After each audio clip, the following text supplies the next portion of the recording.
I got a lot of comments telling me to turn off Sharpshooter at 40% shots. This is wrong. If I turn off Sharpshooter here, I do less damage on average. We also call it DPR, damage per round. Don't believe me? Well, let's do some math then. This math is really valuable to know for any Sharpshooter or Great Weapon Master build out there for Baldur's Gate. I highly recommend knowing this. Welcome to Back Tactics, where we account for accuracy in our math. Let's just start. Flint has 16 AC. I have a +1 hand crossbow with 17 dexterity. If I shoot normally, I do 1d6 plus 4 damage. And at this point, I have a 65% to hit on a straight roll. It even shows me on the screen, which saves me a lot of work. The average damage accounting for accuracy for that single shot is 5.05.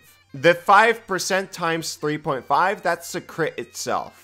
For now, we're going to skip that part. The reason why is because the crit chance and the crit damage stays the same whenever you use Sharpshooter or not. So adding the crit here is not really helpful, but this is the correct way to find the correct average in this game. From now on, when I say average damage, assume without crits. So then we get this, 65% times 7.5 equals 4.87. The 7.5 is the average damage we do on a hit. We can calculate this in two ways. I'm used to looking at the 1d6 plus 4 here. The average result of a d6 is 3.5. So we do 3.5 plus 4. The reason why it's 4 is because we're getting +3 from our dexterity modifier and +1 from our hand crossbow. We get 7.5. Alternatively, and I think this is what you guys are going to do, we look at the minimum and maximum damage on a hit over here, which is 5 to 10. We can just take the average of that instead of summing up the two numbers and dividing it by 2. As you can see, we get 7.5 again. Easy. As a reminder, a single normal shot does on average 4.87 damage. If I shoot with Sharpshooter, my chance to hit lowers to 40%. If you aren't rolling at disadvantage, it will always be 25% lower than the normal shot. Anyways, we add 10 to our damage, so we get this. It's 7. 7 average damage. Now we compare this to the normal shot. Clearly, the expected value of shooting at 40% with Sharpshooter is more damage than shooting normally. But Kobold! When is Sharpshooter not worth using? When should I shoot normally? This is Gator, by the way. I don't think you guys have met him yet. Hi! You can calculate this in at least two ways. You could always redo the two calculations, one with the higher accuracy and one with the lower one. Fight any enemy and it shows you the percentage on the screen. You just toggle Sharpshooter on and off to see the percentages. And then you just pull out your phone or just use your computer calculator and calculate it. And if you find out that the normal shot does more average damage than the Sharpshooter shot, then use the normal shot.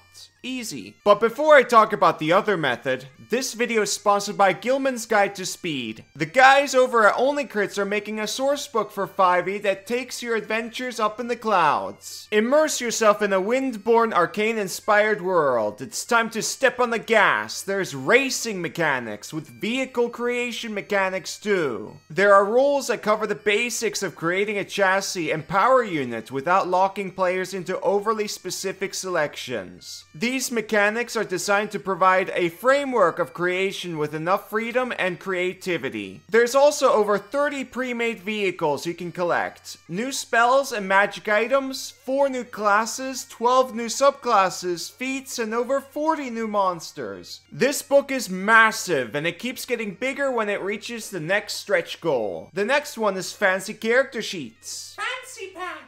Yeah, you can be a Mr. Fancy Pants Racer. What a title. Anyways, Only Crits is the first to ever sponsor this channel, and seeing them do this project is incredibly inspiring. I'm so happy for them. I highly recommend checking out Gilman's Guide to Speed. Your players are gonna have a really good time with this one. Back to the video, now for the other method. The breaking point where Sharpshooter is no longer worth it. I'll explain how to do this with straight rolls. Let's figure out our hit chance X without Sharpshooter. We have this. As you can tell, the left-hand side is without Sharpshooter, and the right-hand side is with Sharpshooter. We multiply the right side to get rid of the parentheses. Now we have the same thing on the left and right side. Let's remove it. We move our knowns to the other side now, which means we should remove the negative. And also flip the sides because it will make things clearer. And finally, we divide it by 10.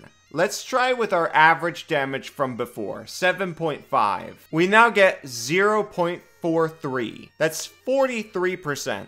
We now know if our hit chance without Sharpshooter would be lower than this number for this average damage, we should not use Sharpshooter. If you remember, the null fights, the hit chance without Sharpshooter is 65%. So that checks out. You only have to calculate this once whenever your average damage changes. If you have advantage and disadvantage, things change a bit. For those, I'd recommend either using a damage calculator like Cephalon to find the breaking points. That's probably the easiest. Like, look, you just put in the numbers there. And it's got a fancy graph with all of the AC and whatnot. Or if you're feeling brave, you can look up the D20 probability table and figure out how much damage you could do with and without Sharpshooter at every success chance. There's a lot of ways to figure this out, and I think this is incredibly important for any Sharpshooter or Great Weapon Master build. They should absolutely know this. End of video. If you want to see me play Baldur's Gate, link in the description. If you want to see more content like this, please like, share, and subscribe. Thank you for watching. Bye-bye!